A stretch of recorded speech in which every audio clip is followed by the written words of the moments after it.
Now we will talk about Ravan's head in detail. Ravan का first head दिखाता है ego. Ravan का सबसे पहला सर था ईगो, और सबसे भारी भी। वो शिव भक्त था, ज्ञानी था, लेकिन जब अहंकार जागा उसने खुद भगवान को बंदी बना लिया। ईगो तुझमें भी है। जब तू किसी की बात काट देता है ये बोलकर कि मुझे सब पता है, जब तू सुनने से ज्यादा बोलने में यकीन रखता है, ईगो शो करता है कि तू ऊंचा है, लेकिन अंदर से तू खुद से खुद को दूर करता है। वो सिर जो रावण को सबसे ज्यादा दिखता था, वही उसे सबसे पहले गिराता है।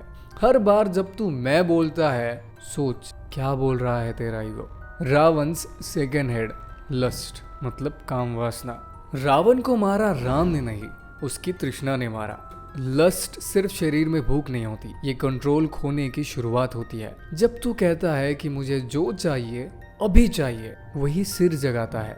रावण का काम वाला सिर, उसने सीता को पाने के लिए छल किया, और उसका अंत उसी इच्छा ने कर दिया। तू भी अपनी चाहतों में अंधा हो जाता है, तब वो सिर आज भी तेरे अंदर उठता है। हर इच्छा जरूरी नहीं कि पूरी हो, कभी खुद को रोकना भी ताकत होती है। रावण's थर्ड हेड, ग्रीड मतलब लोभ।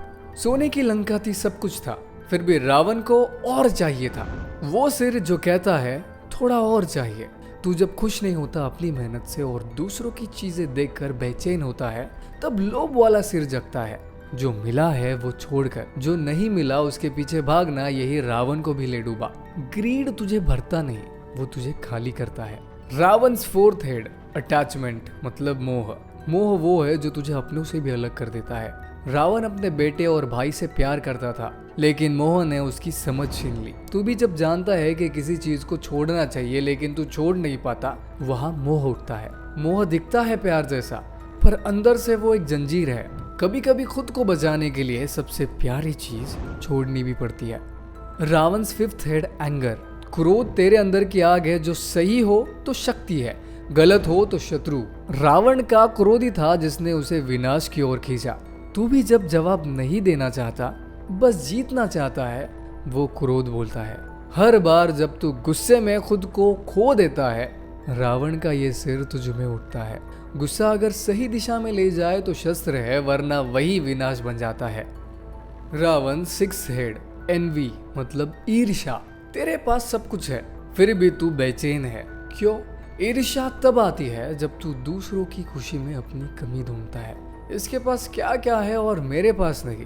यही सवाल रावण को राम से जलाने लगा। वो राम की शांति से डरने लगा। तू भी जब खुद को दूसरों से कंपेयर करता है, तू रावण के छठे सिर को एक्टिव करता है। एनवी तुझे कुछ नहीं देती, वो तुझसे तेरा चैन छीन लेती है। तू अपनी ताकत भूल जाता है जब तू सिर्फ दूसरों को देखता है। रावण's सेवेंथ हेड, घमंड। घमंड वो शीशा है जो तुझे दिखाता बहुत है, पर सच्चाई छुपा लेता है। रावण ने कभी झुकना नहीं सीखा, और उसी अकड़ ने उसे अकेला कर दिया। जब तू अपनी पहचान को अपने ईगो से जोड़ लेता है, मैं राजा हूँ, मैं बड़ा हूँ, तब तू उस सातवें सिर को जगाता है, मतलब प्राइड। और जब दूसरों की सलाह तुझे इंसल्ट लगती है, तो समझ जा ये सिर उठ चुका है। घमंड वो जहर है जो मीठा लगता है, पर धीरे धीरे तुझे तन्हा कर देता है। जब तू सब कुछ अपने हिसाब से चाहता है, वहाँ रावण का सिर उठता है। रावण को सब पर कंट्रोल चाहिए था, समय, लोग, फैसले, भगवान तक। तू भी जब किसी को बदलना चाहता है, जब तू कहता है कि वो वैसा क्यों नहीं बिहेव कर रहा जैसे मैं चाहता हूँ, तेरे अंदर का कंट्रोल वाला सिर जाग जाता है। कंट्रोल इंपॉर्टेंट है, लेकिन जब तू आजादी छीनने लगे, तू भी रावण बन जाता है। जो तू कंट्रोल करना चाहता है, वो असल में तुझे कंट्रोल कर रहा होता है। रावण's नाइन्थ हेड, मैनिपुलेशन मतलब छल। रावण साधु बनकर आया था, पर इरादा छल का था। जब तू अपनी असलियत छुपाता है और झूठ से किसी को जीतने की कोशिश करता है, वहाँ ये सिर उठता है। मैनिपुलेशन सिर्फ झूठ बोलना नहीं है, ये ट्रुथ को अपने हिसाब से मोड़ना है। हर बार जब तू दिखावा करता है, जब तू मास्क पहनता है, तू रावण के इसी सिर को एक्टिवेट करता है। मास्क से जीत मिलती है, पर सुकून नहीं। Last and best, Ravan's strength head, self doubt. Ravan शुभक था, ब्रह्मज्ञानी था, लेकिन खुद को कभी नहीं समझ पाया। उसके सारे सिर ज्ञान से भरे थे, लेकिन एक सिर खाली था, वो था सेल्फ डाउट। तू भी जब सब कुछ होते हुए भी खुद को कम आंकता है, क्या मैं सही हूँ? क्या मैं योग्य हूँ?